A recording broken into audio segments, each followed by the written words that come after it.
Jayden and I have been together for just over 2 years. We lived with his mother, so we were sort of sharing a bedroom and a tiny little living space. It was difficult, and we felt like we needed to get out. We spent months saving and working towards getting our own place.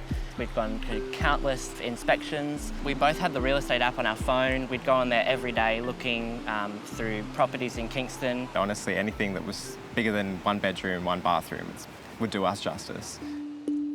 So when Jayden saw the dream property he'd found on a real estate app pop up on social media, he went direct.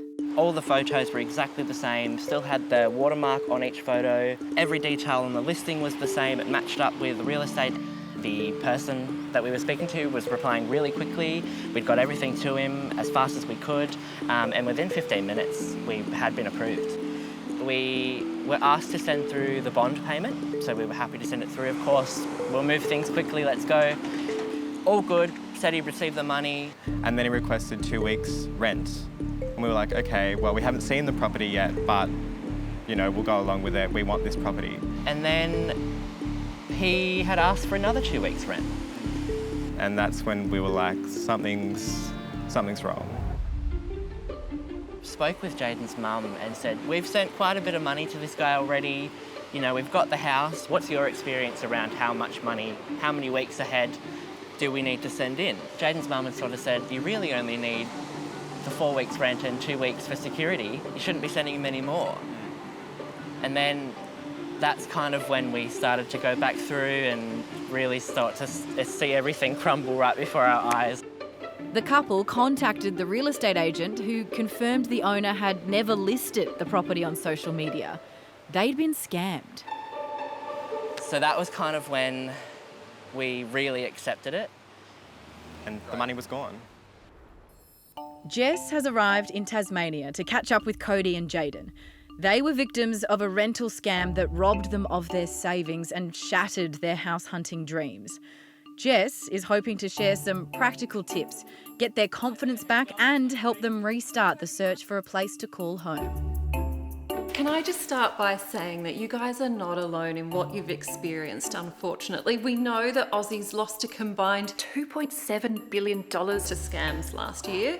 We also know from the data that the rental scam that you guys were impacted by is on the rise. So the scammers know there's a housing shortage in Australia and that people are getting desperate and willing to think outside of the box to secure a home, and the scammers are taking advantage of that. But we're not defenseless, so there are a couple of lessons we can all learn which can help us to stay safe online. If you think you've fallen victim to a scam, your first step should be to contact your financial institution immediately. They might be able to put a stop on the transaction, and there are teams to help and point you in the right direction for support. Now, unfortunately, we know the scammers are now starting to impersonate the banks when they call. Oh, wow. Yeah. So one new piece of technology to be aware of is something called caller check. So if you get a call from someone claiming to be from CommBank, you can actually ask them to send you a confirming notification within the banking app. And if they can't, you know it's definitely not the bank calling.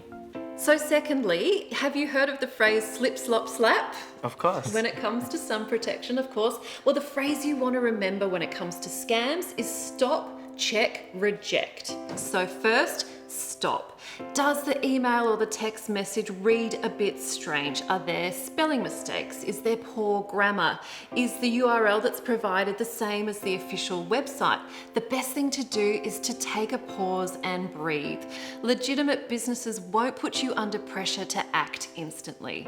Secondly is check. So ask someone that you trust, or try to contact the organisation the message is purporting to be from, which I know you did try to do with the rental agent.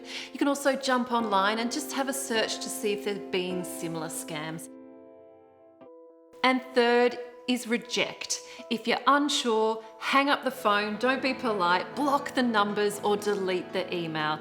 You can change your passwords, and you should turn on multi-factor authentication for your accounts, because that just gives you that extra layer of verification when you're logging in. Funny you should say that, Jess. Actually, Jayden and I had both of our Facebook accounts hacked not too long after our rental scam had happened. And it wasn't until we had actually turned on multi-factor authentication that we gained access back. Oh no, you guys have really been having a run of it, but it does sound like you're back on track now with your cyber security. How are things going financially? Well, our dream is to eventually get our own place, but we've got to save up for the security deposit again. And, you know, it seems to be working. We're in a share house right now with 2 couples and we're saving our money and just doing what we can. Yeah, it is tough, but you guys have shown that you have the discipline to save towards your goals, and I really think you can get back on track now. And I just think you're so brave, and thank you for sharing your story around the scams. I think it's really important that we hear these stories and learn from each other. No, thank you. We just really want to be advocates for people out there, just so no one has to go through what we went through. I've checked in with Cody and Jayden, and you'll be pleased to know they're well on their way to rebuilding their savings and finding a place of their own. They were so generous to share their story.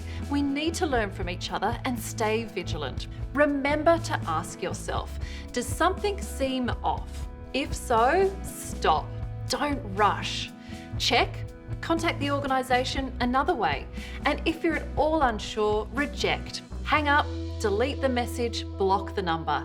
It's all about staying safe.